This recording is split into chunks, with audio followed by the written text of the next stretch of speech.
1 घंटे तक बारिश में सड़कें समंदर में तब्दील हो गई।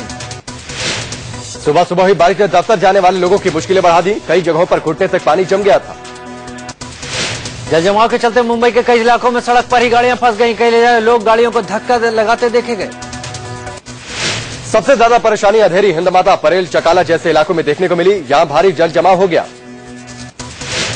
मुंबई में बारिश के बाद सड़क पर जमे पानी को खाली करने के लिए बीएमसी के स्टाफ भारी मशक्कत करते हुए देखे गए। जगह जगह पर बीएमसी ने जनरेटर लगाकर पानी की निकासी की, लेकिन पानी इतना ज्यादा था कि पसीने छूट गए। मुंबई में बुधवार को भारी बारिश ने मुंबईकरों को परेशान किया ही नहीं, वाली मुंबई मेट्रो की भी पोल खोलकर रख दी। बारिश के दौरान मुंबई मेट्रो के अंदर भी पानी बरस रहा था। टेक्निकल खराबी के कारण मेट्रो के एक डिब्बे के अंदर पानी फव्वारे की तरह फूट रहा था। इस डिब्बे में लोग किसी तरह खुद को पानी से बचाते नजर आए। लोगों ने मेट्रो में बारिश की ये तस्वीर खूब शेयर की। भारी बारिश के चलते रेलवे ट्रैक पर भी पानी भर गया। इसका असर लोकल ट्रेनों की आवाजाही पर पड़ा। सेंट्रल लाइन और हार्बर लाइन की ट्रेनें ज्यादा प्रभावित हुई। कई ट्रेनें 15 से 20 मिनट की देरी से भी चली। भारी बारिश में बद्रीनाथ हाईवे 30 मीटर से ज्यादा हिस्सा बह चुका है। इससे बद्रीनाथ हाईवे बंद हो गया। बद्रीनाथ धाम से 15 किलोमीटर पहले लामबगड़ के पास गदेरे के नाले में आई बाढ़ से एक घटना हुई। घटना के बाद प्रशासन ने बद्रीनाथ में लगभग 500 यात्रियों को रोक दिया है। हाईवे पूरी तरह से बंद है। हाईवे पर पहाड़ी से आया मलबा और बड़े बोल्डर जमा हो गए। बीआरओ मलबा और बोल्डर हटाने में जुटी है। प्रशासन ने दावा किया है कि आज फिर से बद्रीनाथ के लिए रास्ता खोल दिया जाएगा। मुंबई में आज से 20% पानी की कटौती शुरू हो गई। खराब मानसून की वजह से बीएमसी ने कल इसका ऐलान किया था। मुंबई के झीलों में सिर्फ 36 दिनों का पानी बचा है, जिसकी वजह से पानी की किल्लत हो रही है। जबकि कमजोर मानसून के बावजूद नवी मुंबई में पीने के पानी की कटौती नहीं की जाएगी। मुंबई के बाद ठाणे और पुणे समेत कई बड़े शहरों में पीने के पानी की सप्लाई पर कटौती करने की तैयारी चल रही है। मध्य प्रदेश के धार में आज आरएसएस कोर ग्रुप की बैठक होगी। जबकि 5 से 7 जुलाई तक प्रांत प्रचारकों की बैठक होगी। माना जा रहा है कि 8 जुलाई तक चलने वाली संघ की बैठकों में बीजेपी अध्यक्ष के नाम पर अंतिम मुहर लगेगी। सूत्रों के हवाले से यह भी खबर है कि संघ की बैठक में व्यापम घोटाले में संघ नेताओं का नाम आने से विवाद और भावी रणनीति का मुद्दा उठेगा। बीजेपी ने आज लोकसभा में हारे हुए प्रत्याशियों की बैठक बुलाई। बैठक में केंद्रीय मंत्री अरुण जेटली और स्मृति ईरानी भी शामिल होंगी। लोकसभा चुनाव में शाहनवाज हुसैन समेत बीजेपी के 145 प्रत्याशियों को हार का मुंह देखना पड़ा था। पीएम मोदी जुलाई में 2 दिन के दौरे पर जर्मनी जाएंगे। जर्मनी के चांसलर एंजेला मर्केल ने मोदी को ब्रिक्स सम्मेलन में हिस्सा लेने से पहले जर्मनी आने का न्योता दिया था। मोदी जर्मनी में 12 से 14 जुलाई तक रहेंगे। सूत्रों के मुताबिक इस दौरान मोदी जर्मनी की बड़ी कंपनियों को भारत में निवेश करने का न्योता देंगे। भारत और जर्मनी के बीच सालाना व्यापार 1,46,700 करोड़ रुपए का है। प्रधानमंत्री नरेंद्र मोदी फेसबुक पर दुनिया में दूसरे सबसे ज्यादा पसंद किए जाने वाले नेता बन गए। फेसबुक पर लोकप्रियता के मामले में सिर्फ अमेरिकी राष्ट्रपति बराक ओबामा मोदी से आगे हैं। बीजेपी ने सरकार और पार्टी के बीच बेहतर तालमेल बनाने की तैयारी कर ली। अब केंद्रीय मंत्री पार्टी कार्यकर्ताओं से मुलाकात करने और उनकी शिकायतें सुनने के लिए महीने में एक बार पार्टी मुख्यालय जरूर जाएंगे। इस फैसला बुधवार को बीजेपी मुख्यालय पर आयोजित एक बैठक में किया गया, जिसमें प्रधानमंत्री नरेंद्र मोदी भी मौजूद थे। बैठक में पार्टी अध्यक्ष राजनाथ सिंह के साथ कई केंद्रीय मंत्री और बीजेपी के वरिष्ठ नेता भी मौजूद थे। बैठक के बाद केंद्रीय मंत्री प्रकाश जावड़ेकर ने कहा कि प्रत्येक मंत्री महीने में एक बार पार्टी कार्यालय आएंगे और कार्यकर्ताओं की बात सुनेंगे। बैठक में लिए गए इन फैसलों को बीजेपी 15 जुलाई से लागू कर सकती है। जावड़ेकर ने इसे किसी भी लोकतंत्र के लिए स्वस्थ परंपरा बताया। महंगाई रोकने के लिए कैबिनेट की आर्थिक कमेटी की अहम बैठक बुधवार को हुई। कैबिनेट की बैठक के बाद केंद्रीय मंत्री रविशंकर प्रसाद ने कहा कि आलू प्याज का स्टॉक अब तय सीमा में ही हो सकेगा। रविशंकर प्रसाद ने कहा कि राज्यों में यह सीमा कितनी होगी, यह तय करने का हक राज्यों का है। उन्होंने कहा कि अब आलू प्याज के व्यापारी अपने तय सीमा में स्टॉक रख सकेंगे। राज्य सरकार नए स्टॉक तय करेंगी। सरकार ने आलू प्याज को एपीएमसी एक्ट के दायरे से भी बाहर करने का फैसला किया है। इस फैसले के बाद किसान अब मंडी से बंधा नहीं होगा, वो आलू प्याज कहीं भी बेच सकता है। रविशंकर प्रसाद ने कहा कि 1 महीने की परेशानी कांग्रेस के 10 सालों के कुशासन के कारण है, जिसे हम ठीक कर रहे हैं। अब खबरें राजनीति की। सूत्रों के हवाले से खबर है कि बीजेपी के संभावित अध्यक्ष अमित शाह की सुरक्षा बढ़ाकर जेड कैटेगरी की कर दी गई। गृह मंत्री राजनाथ सिंह की अगुवाई में 37 जेड प्लस और 50 से ज्यादा जेड सिक्योरिटी वाले नेताओं की सुरक्षा की समीक्षा हुई। वीवीआईपी सिक्योरिटी की समीक्षा के बाद सरकार ने 10 से ज्यादा नेताओं की सुरक्षा में कटौती का फैसला लिया। हालांकि बजट सत्र के बाद ही इसे लागू करने का फैसला इसलिए किया गया ताकि सदन में हंगामा न हो। केजरीवाल समेत आम आदमी पार्टी के सभी विधायक आज शाम 6:30 बजे राष्ट्रपति प्रणब मुखर्जी से मुलाकात करेंगे। केजरीवाल राष्ट्रपति से दिल्ली विधानसभा भंग कर चुनाव कराने की गुजारिश करेंगे। अरविंद केजरीवाल ने राजनाथ सिंह को चिट्ठी लिखकर बीजेपी पर आम आदमी पार्टी के विधायकों की खरीद फरोख्त की कोशिश का आरोप लगाया। केजरीवाल ने चिट्ठी में लिखा है कि बीजेपी विधायकों की खरीद फरोख्त की कोशिश कर रही है, जो निंदनीय है। शालीमार बाग से आम आदमी पार्टी के विधायक वंदना झा ने बीजेपी के खिलाफ केस भी दर्ज कराया। वंदना झा के मुताबिक बीजेपी की ओर से आए 2 लोगों ने उन्हें मंत्री पद का लालच देकर बीजेपी की सरकार बनाने को कहा।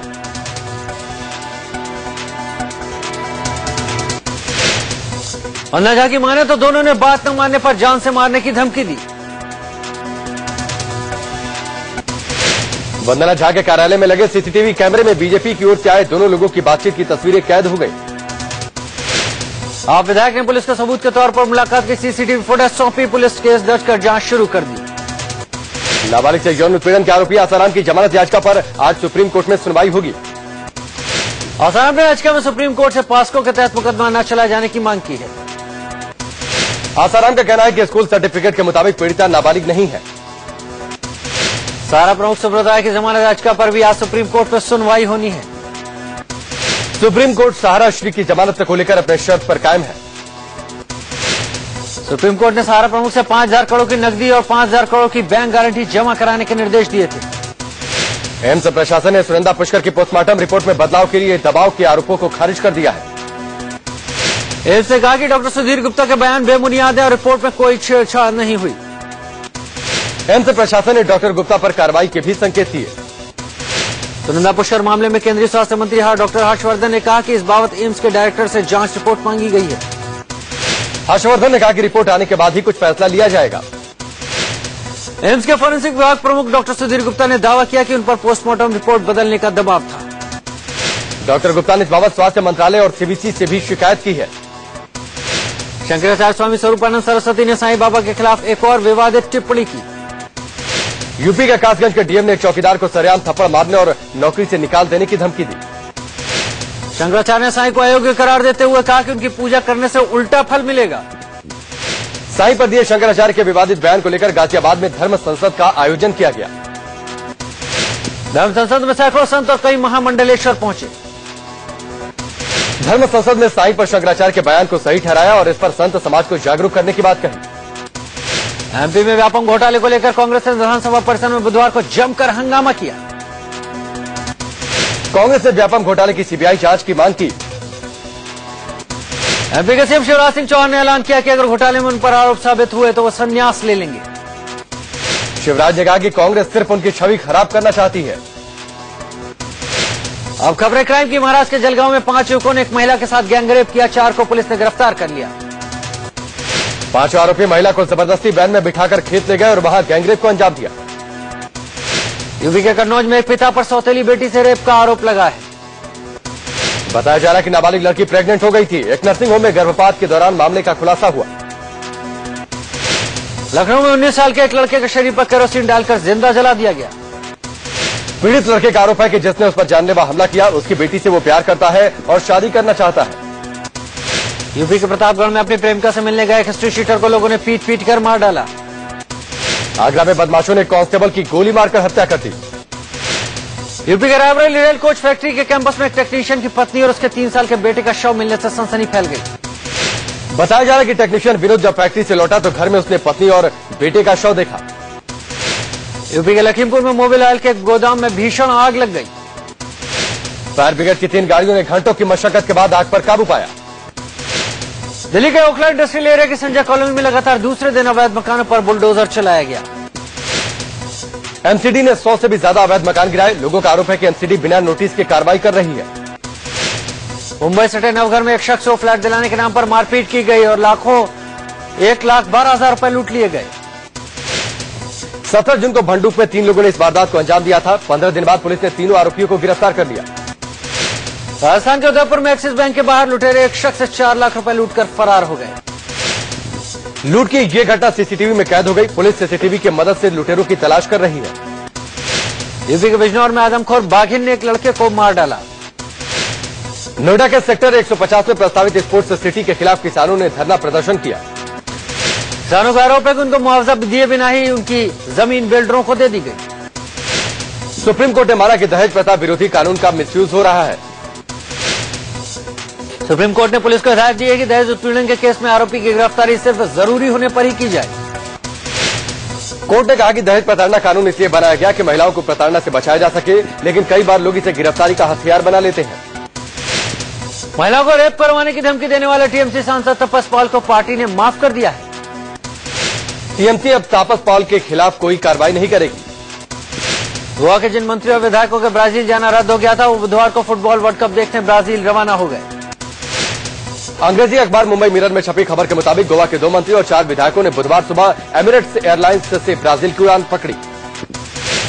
अंग्रेजी अखबार मुंबई मिरर के मुताबिक सभी मंत्री और विधायक फ्रांस जर्मनी के बीच का क्वार्टर फाइनल और सेमीफाइनल मैच देखेंगे। इन सभी विधायकों और मंत्रियों को 89 लाख रुपए का पूरा खर्च स्पोर्ट्स अथॉरिटी ऑफ गोवा ने ही दिया है। ब्राजील के लिए उड़ान भरने वालों में गोवा के power minister Milind Naik, fisheries minister Avertano Furtado, विधायक बेंजामिन सिल्वा, ग्लेन टिक्लो, माइकल लोबो और कार्लोस अल्मेडा शामिल हैं। गोवा के पावर मिनिस्टर मिलिंद नाइक ने कहा कि स्पोर्ट्स अथॉरिटी ऑफ गोवा ने पेमेंट पहले ही कर दी थी और वो वापस नहीं मिल सकती थी। उन्होंने कहा कि मंत्री विधायकों ने इस टूर के लिए खर्च होने वाले पैसे को सरकार को चुकाने का फैसला किया है। सरकारी नौकरियों में धांधली के मामले को लेकर एसएससी को भंग करने की मांग कर रहे जनचेतना पार्टी के कार्यकर्ताओं पर पुलिस ने लाठियां भाजी। इस लाठीचार्ज के विरोध में पार्टी के अध्यक्ष और पूर्व केंद्रीय मंत्री विनोद शर्मा ने गिरफ्तारी दी, बाद में उन्हें रिहा कर दिया गया। एसएससी भंग करने की मांग को लेकर पूर्व केंद्रीय मंत्री पंचकुला स्थित एसएससी के दफ्तर पर धरना दे रहे थे। इस दौरान उनके साथ समर्थकों के साथ पुलिस ने मारपीट की, जिसके विरोध में उन्होंने गिरफ्तारी दी, बाद में उन्हें रिहा कर दिया गया। सरकारी नौकरियों में हो रही धांधली को लेकर विनोद शर्मा एसएससी के चेयरमैन से मिलना चाह रहे थे, लेकिन पुलिस ने उन्हें मिलने नहीं दिया। इसी के बाद हंगामा खड़ा हो गया। इससे पहले हरियाणा में सरकारी नौकरियों में धांधली का विरोध करते हुए जनचेतना पार्टी के अध्यक्ष पूर्व केंद्रीय मंत्री विनोद शर्मा ने अपने समर्थकों के साथ मार्च निकाला। विनोद शर्मा ने एसएससी कमीशन की तुलना साइमन कमीशन से की और चेतावनी दी कि जब तक कमीशन भंग नहीं किया जाता उनका विरोध जारी रहेगा। पूर्व केंद्रीय मंत्री और जनचेतना पार्टी के अध्यक्ष विनोद शर्मा पंचकुला में पार्टी के युवा कार्यकर्ता सम्मेलन में भी शामिल हुए। सम्मेलन में विनोद शर्मा ने कहा कि इसका मकसद इंटरव्यू सिस्टम को खत्म कर युवा वर्ग को उनके हकों के लिए जगाना है। चेतावनी के लिहाज में विनोद शर्मा ने कहा कि अगर मांगने पर भी युवाओं को उनका हक नहीं मिलता है तो जनचेतना पार्टी नया आंदोलन छेड़ देगी। विनोद शर्मा ने युवाओं का आह्वान करते हुए नया नारा दिया, अभी नहीं तो कभी नहीं। अखिलेश सरकार ने यूपी में बिजली सप्लाई का नया फार्मूला तय किया है। लखनऊ, वाराणसी, नोएडा में 24 घंटे बिजली मिलेगी। तो वहीं आजमगढ़, कन्नौज, इटावा, मैनपुरी और रामपुर में बिजली कटौती की जाएगी। यूपी के ग्रामीण इलाकों में रोजाना 10 घंटे, जिला मुख्यालयों में 15 घंटे और मंडल मुख्यालयों में 20 घंटे बिजली सप्लाई के आदेश दिए गए। यूपी के लोगों को बिजली का झटका लगना तय है। अखिलेश सरकार ने बिजली की दरों को बढ़ाने का फैसला किया है। ऊर्जा विभाग के सूत्रों के मुताबिक सरकार ने 10 से 15% बिजली की दरों को बढ़ाने पर सहमति दे दी। यूपी विधानसभा में बीजेपी ने अखिलेश सरकार का कड़ा विरोध किया। कई मुद्दों पर वेल में आकर विरोध जताया। बीजेपी के कई सदस्य बिजली समेत कई मुद्दों को लेकर सदन से वॉकआउट कर गए। यूपी के सीएम अखिलेश यादव ने कल्याणपुर थाने के top history sheeter Pradeep Tiwari को प्रदेश लोहिया वाहिनी का अध्यक्ष बनाया है। प्रदीप तिवारी पर कानपुर के अलग अलग थानों में चोरी, लूट, मारपीट के कई मामले दर्ज हैं। कैग की रिपोर्ट में यूपी के मायावती सरकार में 500 करोड़ का घोटाला सामने आया है। सीएजी ने यह रिपोर्ट यूपी विधानसभा में पेश की। मायावती के शासनकाल में दलित महापुरुषों के नाम पर 5 स्मारक बनाए गए, जिससे सरकारी खजाने को 500 करोड़ का चूना लगा। यूपी में करोड़ों रुपए के लैंडफेड घोटाले में पूर्व बीएसपी सरकार के 2 मंत्रियों सहित कुल 12 आरोपियों पर घूसखोरी के आरोप तय किए गए। पूर्व मंत्री बादशाह सिंह पर 5 करोड़, चंद्रराम पर 2 करोड़ रुपए घूस लेने का आरोप है। केंद्रीय शहरी विकास मंत्री वेंकैया नायडू ने आज सभी राज्यों के आवास मंत्रियों और आवास सचिवों की बैठक बुलाई है। बैठक में अगले 8 साल में सभी को घर उपलब्ध कराने की प्रधानमंत्री मोदी की योजना पर विचार किया जाएगा। सेना प्रमुख जनरल विक्रम सिंह 4 दिनों की चीन यात्रा पर हैं। वो आज चीनी उपराष्ट्रपति ली युआन चाओ से मुलाकात करेंगे। साथ ही जनरल विक्रम सिंह आज पीपल्स लिबरेशन आर्मी के अधिकारियों से भी बातचीत करेंगे। बजट में राहत की उम्मीद कम, इनकम टैक्स से छूट बढ़ेगी पर ज्यादा नहीं। मौजूदा इनकम छूट सीमा 2 लाख रुपए है। वित्त मंत्रालय की रिपोर्ट के मुताबिक टैक्स छूट 5 लाख रुपए होने पर टैक्स कलेक्शन में 60 से 70 हजार करोड़ की कमी आएगी। आयकर छूट 4 लाख रुपए होने पर नुकसान 40 से 45 हजार करोड़ रुपए का होगा। छूट 3 लाख होने पर घाटा 25 से 30 हजार करोड़ रुपए का होगा। एचपी इंडिया ने अपने प्रोडक्ट की ऑनलाइन खरीदारी के दौरान लोगों को सावधान रहने को कहा है। मोदी सरकार ने प्याज का न्यूनतम निर्यात मूल्य बढ़ाने का फैसला किया है। निर्यात किए जाने वाले प्याज की कीमत $500 प्रति मीट्रिक टन होगी। इराक में पीएम मलिकी की कुर्सी जा सकती है। सुन्नी आतंकियों से मुकाबले के लिए नई सरकार के गठन को लेकर राजनीति शुरू हो चुकी है। अमेरिका और ईरान में इराक संकट से निपटने के लिए साथ साथ आ गए। सूत्रों के हवाले से खबर है कि ईरान ने अपने सुखोई विमानों को बगदाद भेज दिया। इराकी सेना और आईएसआई के बीच जारी भीषण संघर्ष के बीच इराक के सहयोग के लिए अमेरिका और ईरान आतंकियों से साथ मिलकर लड़ेंगे। पति से मिलने गई एक भारतीय महिला सूत्रमोल ने दुबई में एक रेडियो स्टेशन की एक बड़ी प्रतियोगिता जीत ली। सूत्रमोल ने दुबई में रेडियो पर चल रही प्रतियोगिता में 2500 स्क्वायर फीट जमीन जीती, जो सूत्रमोल को उनके गृहनगर केरल में दी जाएगी। नाइजीरिया में सेना ने स्कूली छात्राओं का अपहरण करने वाले आतंकी संगठन बोको हराम के प्रमुख आतंकी को गिरफ्तार कर लिया। नाइजीरियाई सेना ने बयान जारी कर कहा कि गिरफ्तार किया आतंकी बाबूजी यारी बोको हराम के लिए खुफिया जानकारियां जुटाता था। संयुक्त राष्ट्र ने घाना के एक सैन्य अधिकारी देलाली जॉनसक साकी को भारत पाक नियंत्रण रेखा से संबंधित संयुक्त राष्ट्र सैन्य पर्यवेक्षकों का प्रमुख नियुक्त किया है। कश्मीर पर बना संयुक्त राष्ट्र का मुख्यालय हड़ताल नवंबर से अप्रैल तक इस्लामाबाद में और मई से अक्टूबर तक श्रीनगर में रहता है।